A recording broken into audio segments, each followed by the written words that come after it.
বাংলাদেশের সর্ববৃহৎ মন্দির হচ্ছে ঢাকেশ্বরী জাতীয় মন্দির, যা প্রায় ৯০০ বছরের পুরনো ইতিহাস জুড়ে অবস্থিত রয়েছে ঢাকা শহরে।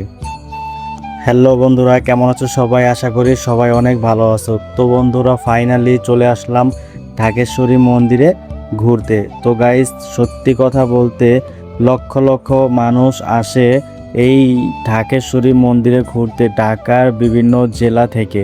তো গাইস, সত্যি কথা বলতে আশা করি ভিডিওটা তোমাদের অনেক বেশি ভালো লাগবে, কারণ গাইস, ঢাকেশ্বরী মন্দির বাংলাদেশের সবথেকে জাতীয় মন্দির এই ঢাকেশ্বরী মন্দির। তো গাইস, এটাই হচ্ছে ঢাকেশ্বরী মন্দিরের ভিতরের স্থান। তো গাইস, একটা হচ্ছে নদীর সাইডের স্থান। তো গাইস, এখানে ছোট ছোট মন্দির আছে।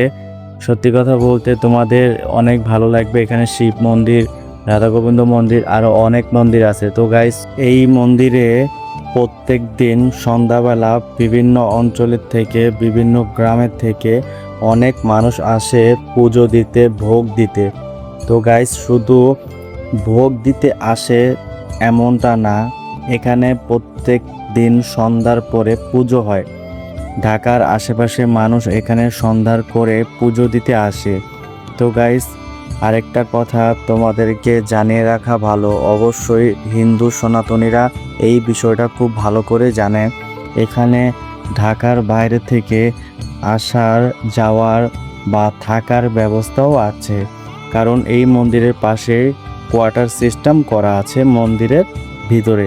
তো গাইস, এটা হচ্ছে মন্দিরের ভিতরের স্থান। এখানে পুজোর সমস্ত কিছু করা হয়, ভোগ দেওয়া হয় বিভিন্ন ভক্তবিন্দুর।